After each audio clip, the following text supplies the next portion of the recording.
fahitako an'le fanambaran'ny filoham-pirenena zany dia hitany hoe vokatry'le tsy filaminana ara-politika teto Madagasikara nisy hatramin'izay hatramin'izao dia lasa tratra aoriana le firenena ary zay hevitra zay zany efa izaho koa efa nitresaka an'izay foana hatramin'izay satria tsika zany mandroso dia memotra ny firenena rehefa ela nefa niresaka ihany koa hoe isaky ny miakatra to de croissance économique atsika io tonga eo amin'ny 7% miakatra eo dia misy korotana foana ny firenena afara amin'ny fanonganam-panjakana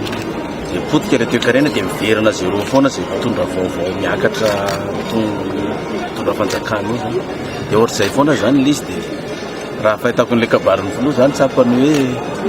efa reraka le firenena ny tonga izy dia mieritreritra ny anariny izy zany le firenena raha ohatra ka misy filaminana ara-politika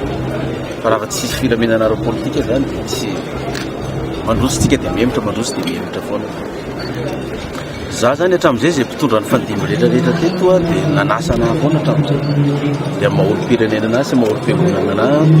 mamaly ny fanasany zay mpitondra fandimby eo foana zany efa mahazo fanasana efa tsy mahazo anao dia tsy tonga raha aminay mampitondra fivavahana anaingy aloha zany ny zava-dehibe indrindra raha ny ara-tsoratra masina dia zay fampihavanana zay na amintsika malagasy ihany koa ary dia mbola zay nareo izy izy veritsika alakalam-bola toy zay veritsika alakalam-bola zava-dehibe zay hoe mihavana zay raha vao misy fampihavanana zany hoe mihavana ny samy malagasy moramora koa ny fampandrosoana fa le ny olana zany misy ohatrany karazana lolo-posy valifaty foana eo amintsika samy malagasy dia tsy mety afaka foana izy dia raha fa misy mpitondra vaovao dia zay niala mieritreritra ny analany zay eo toerana zay eo mitoerana koa mieritreritra ny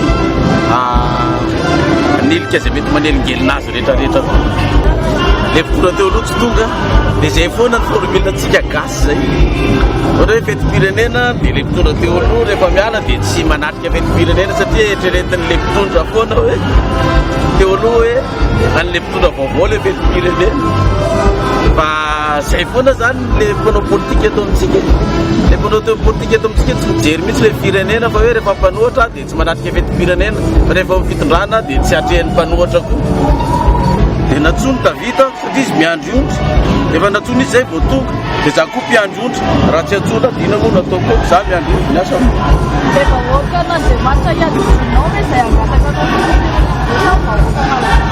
za nge raha filoham-pirenena dia ho an'ny malagasy fa tsy ho an'ny fiangonana ho an'ny malagasy rehetra